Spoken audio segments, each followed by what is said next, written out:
예수님께서는 13장 전체에서 이 성전의 멸망과 또 그로 인한 환난, 고난, 그리고 다시 오실 재림을 말씀해 주셨습니다. 이 예언들은 제자들에게 하신 말씀이지만 오늘날 우리에게도 똑같이 주시는 그러한 말씀인 것이지요. 예언은 전 시대성을 가지고 있기 때문입니다. 마지막 때에 예수님이 오실 날은 우리는 다 알 수 없지만 늘 깨어 있어서 우리의 삶 가운데 다시 오실 예수님을 기다리며 마음에 품어야 함을 함께 나누었습니다. 오늘의 말씀은 크게 두 가지의 내용으로 보여지지요. 하나는 대제사장들과 서기관들이 예수님을 붙잡고 죽이려 하는 것과 다른 하나는 예수님의 머리에 향유를 부은 한 여인에 대한 내용입니다. 오늘 말씀 1절에 보면 이틀이 지나며 유월절과 무교절이라 대제사장들과 서기관들이 예수를 흉계로 잡아 죽일 방도를 구하며 라고 말씀하고 있습니다. 이 대제사장들과 서기관들이 예수님을 붙잡고 또 죽이고자 했던 것은 이 본문 14장 말씀이 처음은 아닙니다. 그 이전부터 이러한 생각들을 하고 있었던 것을 우리는 함께 나누면서 알고 있었습니다. 여기서 이 흉계라는 이 말을 사용하고 있는데 흉계는 속이다, 또 거짓말을 하다라는 그러한 뜻을 가지고 있습니다. 이 말은 이 종교 지도자들이 예수님을 책잡을 만한 것을 붙잡지 못했기 때문에 찾지 못했기 때문에 속여서라도 예수님을 붙잡고자 하는 것을 우리가 알 수 있지요. 잘못한 것이 없음에도 불구하고 속여서 문제를 일으키는 사람처럼 함정을 파는 그러한 것을 통해서 예수님을 붙잡을 궁리를 하고 있다라는 겁니다. 어떻게 해서든 문제를 만들어서 예수님을 잡겠다라는 것이죠. 그런데 이 종교 지도자들의 이러한 계획은 행동으로까지는 옮기지 못했습니다. 왜냐하면 이 밀란이 일어날 수 있다라는 걱정 때문이었죠.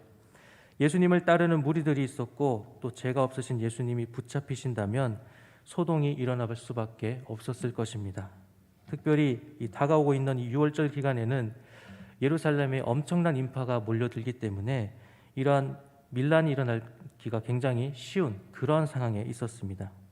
만약에 이 종교 지도자들이 하려는 일이 정당한 일이었다라고 한다면 이러한 걱정을 할 필요는 없었을 것입니다.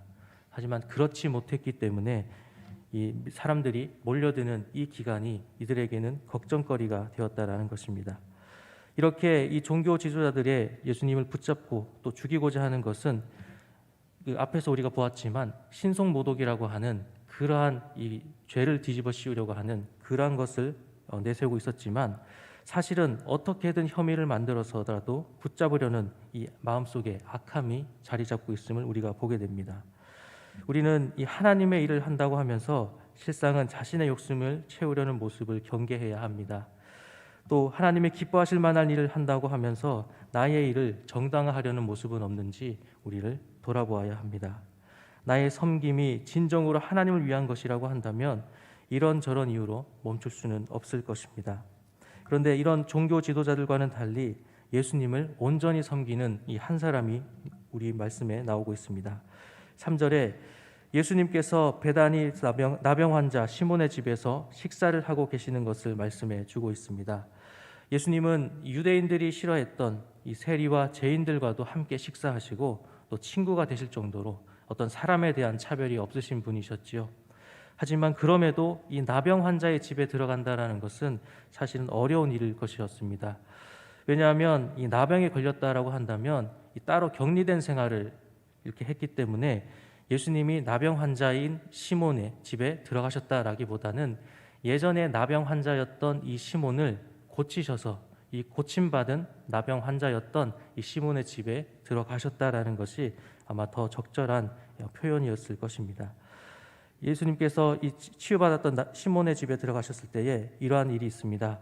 이때에 한 여자가 매우 값진 향유 곧 순전한 나드 한 옥합을 가지고 와서 그 옥합을 깨뜨려 예수의 머리 부으니라고 말씀합니다. 원래 이 향유는 굉장히 비싼 그런 것이기 때문에 포도주를 섞어서 사용을 했다라고 합니다. 그런데 여기서는 순전한 나드라고 이야기를 하고 있지요. 포도주를 섞지 않은 온전히 이 향유로만 되어 있는 것을 말하고 있습니다. 이 향유 자체는 외국에서 들여오는 것이기 때문에 굉장히 비싼 그런 물품이었습니다.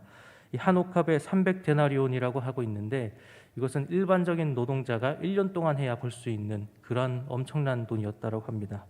이렇게나 비싼 향유를 예수님의 머리에 부었기 때문에 이 제자들이 향유를 허비했다라고 말하면서 화를 내는 것도 우리는 이해가 되지요. 그러나 예수님께서는 이러한 제자들을 말리십니다. 이 여인은 예수님에게 좋은 일을 하였다라고 말씀하고 있습니다. 예수님께서는 7절과 8절에서 이렇게 말씀하십니다. 가난한 자들은 항상 너희와 함께 있으니 아무 때라도 원하는 대로 도울 수 있거니와 나는 너희와 항상 함께 있지 아니하리라. 그는 힘을 다하여 내 몸에 향유를 부어 내 장례를 미리 준비하였느니라 라고 말씀하십니다. 예수님은 이제 이 구속 사역을 완수하기 위한 이 땅에서의 시간이 얼마 남지 않았습니다. 그것은 이 여인에게 있어서도 예수님과 함께 할 수 있는 시간이 얼마 남지 않았다라는 것이지요. 그래서 그는 자신의 할 수 있는 힘을 다해서 최선의 것으로 예수님을 섬겼습니다. 물론 이 여인은 예수님의 죽음과 부활 또 그 의미에 대해서는 완전하게 이해하지는 못했을 것입니다. 그러나 그동안 예수님이 말씀하신 것들을 통하여서 이 마지막에 그 마지막의 때가 다가오고 있다는 것은 알 수 있었던 것이죠. 예수님은 이 여인이 예수님의 장례를 준비했다라고 말씀하고 있습니다. 그리고 19절에 내가 진실로 너희에게 이르노니 온 천하에 어디서든지 복음이 전파되는 곳에는 이 여자가 행한 일도 말하여 그를 기억하리라 하시니라 라고 말씀하는 것을 보게 됩니다. 이 여인의 섬김이 복음의 일부가 되어서 세상 어디서든지 복음과 함께 소개되어 또 기념되리라는 것을 이 최고의 복을 받게 되는 것을 우리가 보게 됩니다. 정말 하나님의 편에서 섬기는 것에는 자신의 최선을 다해 드리는 것이 중요합니다. 그리고 그 섬김에 하나님의 기뻐하심이 있음을 우리는 또한 보게 되지요. 그런데 우리는 마지막 두 구절을 통해서 다시 한번 또 안타까운 그런 구절을 보게 됩니다. 10절과 11절에 이렇게 말씀합니다. 열둘 중에 하나인 가룟 유다가 예수를 넘겨주려고 대제사장들에게 가매 그들이 듣고 기뻐하여 돈을 주기로 약속하니 유다가 예수를 어떻게 넘겨줄까 하고 그 기회를 찾더라 라고 말하고 있습니다. 가룟 유다는 우리가 잘 알고 있듯이 예수님의 12제자 중에 한 사람이었고 또 예수님을 팔아 넘긴 그런 사람이었습니다.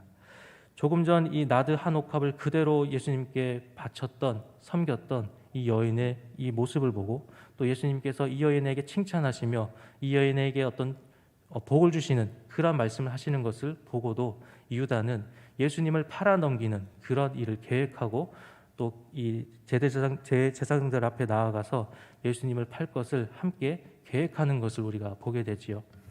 우리가 예수님 곁에 있지만 또 어떻게 보면 예수님의 곁에서 예수님이 가르치시는 것들을 다 듣고 배웠던 사람이지만 그럼에도 불구하고 이 유다의 이런 모습을 통해서 진정한 섬김의 모습이 무엇인지를 우리가 다시 한번 생각해 보는 것입니다.